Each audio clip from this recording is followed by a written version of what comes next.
I'm good. How are you? I'm doing great, thanks. And thank you for your time today and agreeing to talk about some very personal matters. My pleasure. The beginning seems like a good place to start. So when did you come to Australia? My first experience in Australia was at Gold Coast actually when I was 8. My uncle and my auntie used to live there. So I came down during Korean, because I'm Korean, during our winter break, which is the summer break here in Australia. So from winter I arrived in summer, which was a big shock to me because I was still young. I thought Korea was the world, I guess. Came to Australia, Gold Coast, the beautiful place of Gold Coast, which I still love. They had a good life. They had a huge house and they even had a jetty at the back of their house. So we went fishing. I think Australia compared to Korea is just, I legitimately thought of it as a paradise. Yeah. So it was your first holiday and first experience in Australia. So when did you and your family migrate to Australia? That was back in December 1996. I'm pretty sure the date was 11th of December as well. So it's been past 21 years now. That's when I was 10 years old. So now you guys know my age. Yeah, so we first arrived in Sydney, as many people do. And we had our first house in Eastwood, and then to Strathfield, where there's a lot of Koreans there. So it makes sense. So it being, us being Koreans, yeah.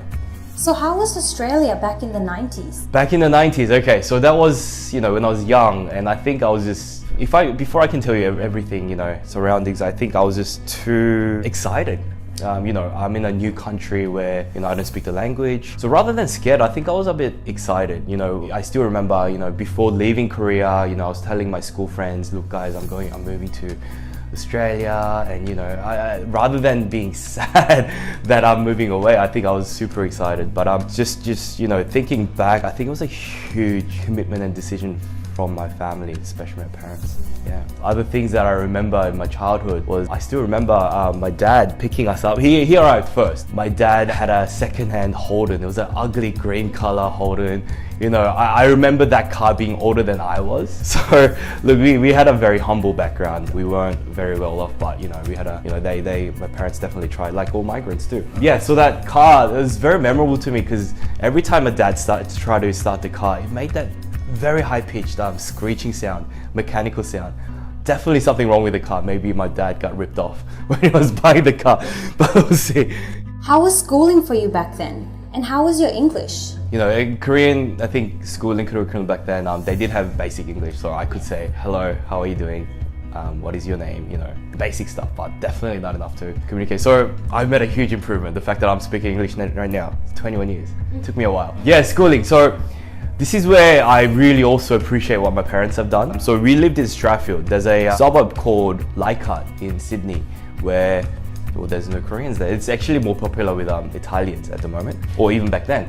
So there was a small Catholic school that I went to, and my parents put me into, because they didn't want me to attend the schools with other Korean students, so that they would force me to learn English. And I think, it worked really well. So, every day was a long, bus ride to school at young age. But, in the end, I think it paid off really well. And because I went to a Catholic school, my dad wanted me to wanted me to have an Anglo name. And that's where the name Kris came along. So this is also where it gets a bit funnier. So dad gave me two options. He told me that, I think he did some quick research somewhere. He found that there's two ways to spell the name Kris, C-H-R-I-S, the typical one, and then there's K-R-I-S. So again, look, remember that I'm 10 years old, do not speak English. When I looked at the spellings of the names, I definitely chose Kris simply because it was shorter by one letter, so that I'll remember better. So name Kris stuck, and you know what? Special K, I think it works really well.